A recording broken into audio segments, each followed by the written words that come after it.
क्योंकि जब देश की आज़ादी की लड़ाई चल रही थी 1925 में आरएसएस का गठन हुआ, 1947 तक आरएसएस का कोई रोल स्वतंत्रता आंदोलन में नहीं था। 22 साल तक ये आज़ादी के आंदोलन से अलग रहे। जब देश का तिरंगा झंडा राष्ट्रध्वज स्वीकार किया गया, इन्होंने उसका विरोध किया। जब देश का संविधान स्वीकार किया गया, इन्होंने संविधान का विरोध किया। इन्होंने कहा हमें मनुस्मृति पर आधारित संविधान चाहिए।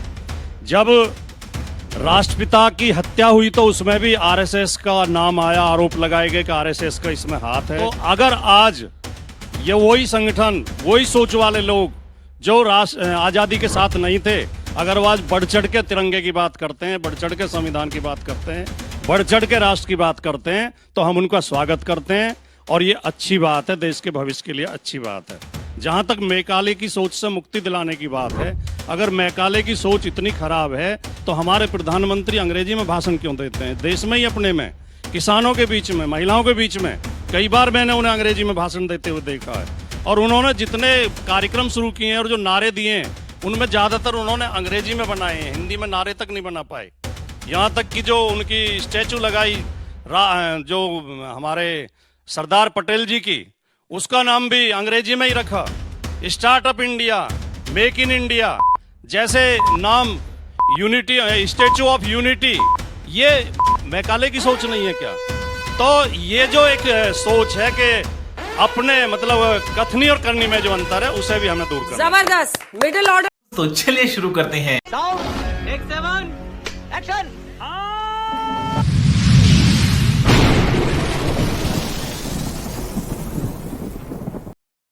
नमस्कार दोस्तों, स्वागत है आप सभी का मेरे आज के इस नए वीडियो में। दोस्तों, आज के वीडियो में हम ये देखने वाले हैं कि आरएलडी के जो महासचिव है नागर साहब और सपा के प्रवक्ता राजकुमार भाटी, इन दोनों के बीच काफ़ी अधिक बहस हुई है। इसमें यह मुद्दा सामने आ रहा है कि एक तरफ जो आरएलडी के प्रवक्ता है वो धर्म की बात कर रहे हैं और धर्म के नाम की राजनीति कर रहे हैं। वहीं जो राजकुमार भाटी जी, उनका कहना है कि जब देश आज़ाद हो रहा था तो बीजेपी और आरएसएस के लोग अंग्रेजों के साथ थे और इन्होंने संविधान का भी विरोध किया है। इसी बात पर आज डिबेट चल रही है। तो दोस्तों आइए बिना टाइम को वेस्ट किए पहले हम डिबेट देखते हैं और फिर आगे की बातचीत करते हैं। किस देश में सदियों से हमारे देश के लोग आक्रांताओं से लड़ते आए हैं। लोदीज से लड़े, ठीक है समझिए, मुगलों से लड़े, अंग्रेजों से लड़े और झूठ बोल रहा है। कुछ लोग तो ऐसे हैं जो पाकिस्तान और हिंदुस्तान की बाउंड्री पे 600 किलोमीटर के करीब, जो ये लोग मुसलमानों के हमदर्द बनते हैं, जानते भी नहीं होंगे दलित मुसलमान क्या होते हैं, जो ट्राइबल्स में डाल दिए गए थे, जो लोदीज से लड़े, मुगल से लड़े, अंग्रेजों को जब ठोका, पीटा, छेता, उन्होंने ट्राइबल्स में डाल दिया उनको।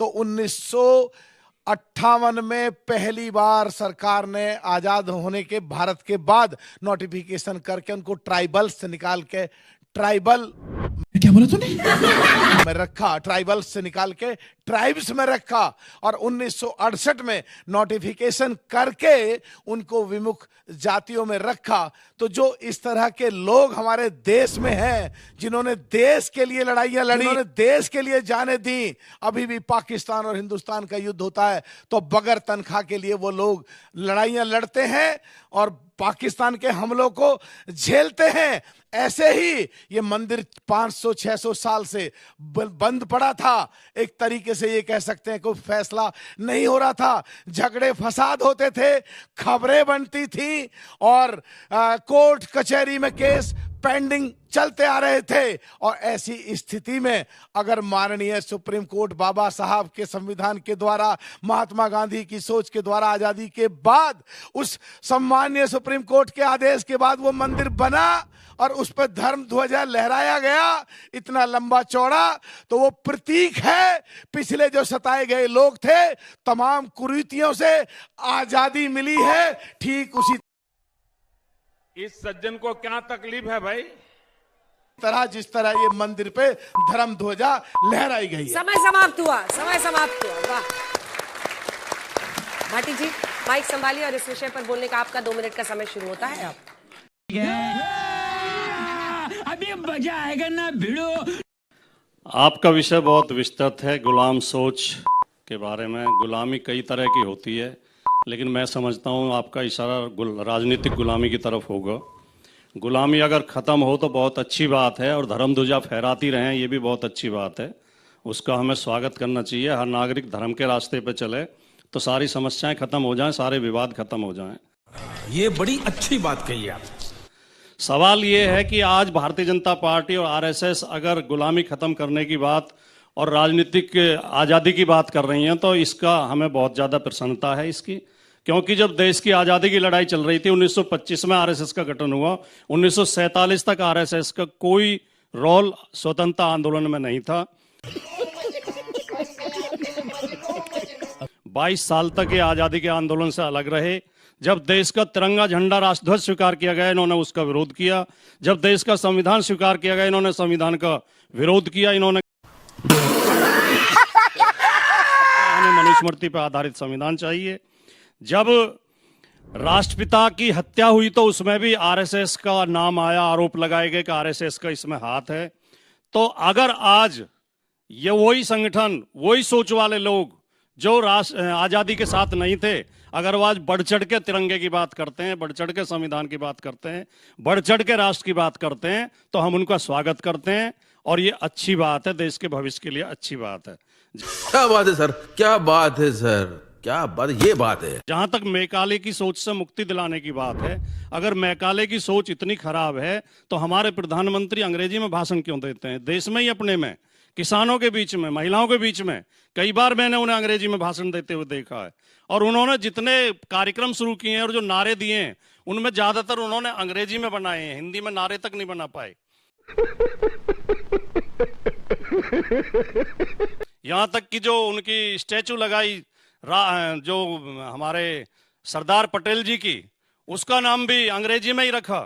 Startup India, make in India जैसे नाम, यूनिटी, स्टैचू ऑफ यूनिटी, ये मैकाले की सोच नहीं है क्या?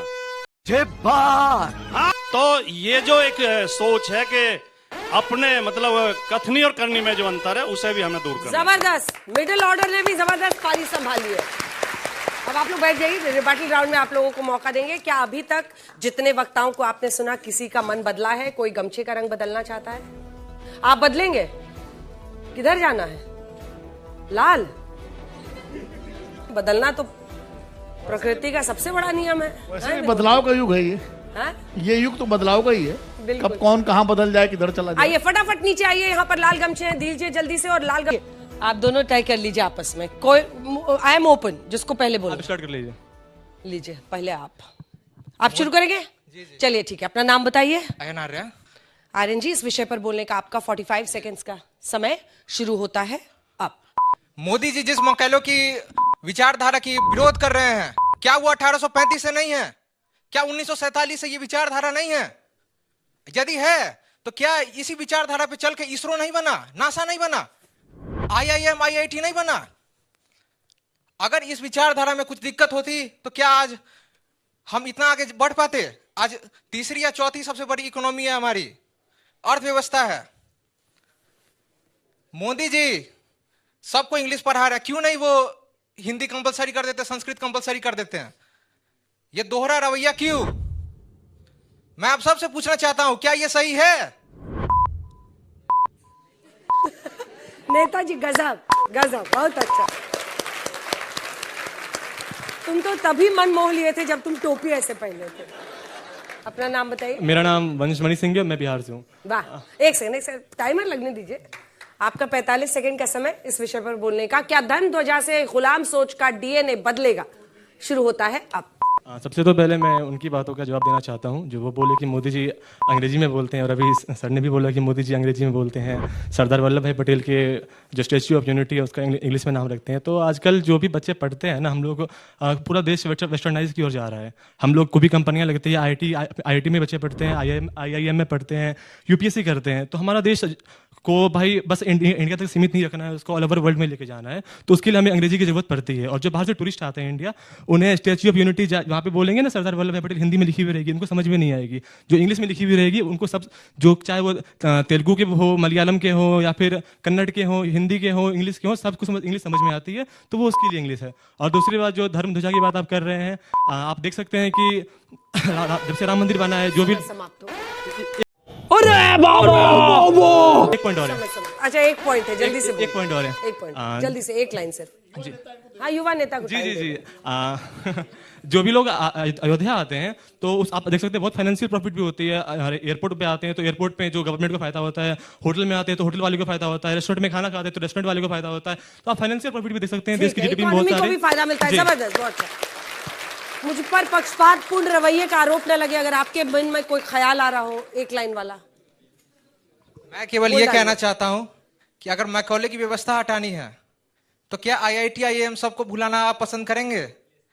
आईआईएम से भुलाना पसंद करेंगे? मुझे लग रहा है आज दोनों बिहार के आए हैं नेता यहाँ पर, अभी अभी चुनाव। जबरदस्त ताली, वाह वाह, बहुत अच्छा, बहुत अच्छा। आइए आप लोग अपनी अपनी जगह पे इधर से चले जाए। दोनों ने जिगरा जरूर दिखाया, मैं इस बात की प्रशंसा करूंगी। एक बात स्पष्ट करना जरूरी है कि ये अंग्रेजी भाषा के बारे में नहीं है, अंग्रेजी सोच के बारे में है। अंग्रेजियत ने जो अभी सर ने कहा कि अंग्रेजी सोच का विरोध है, अंग्रेजी भाषा का विरोध नहीं है, तो मैंने अर्थ ये निकाला कि भारतीय लोगों को विदेशी गाड़ी, विदेशी चश्मा, विदेशी घड़ी, विदेशी सैर सपाटे से बचना चाहिए।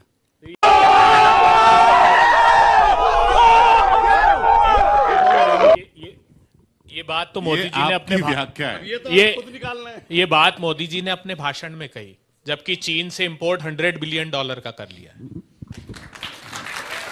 चलिए, हम आपको जज करने आए हैं।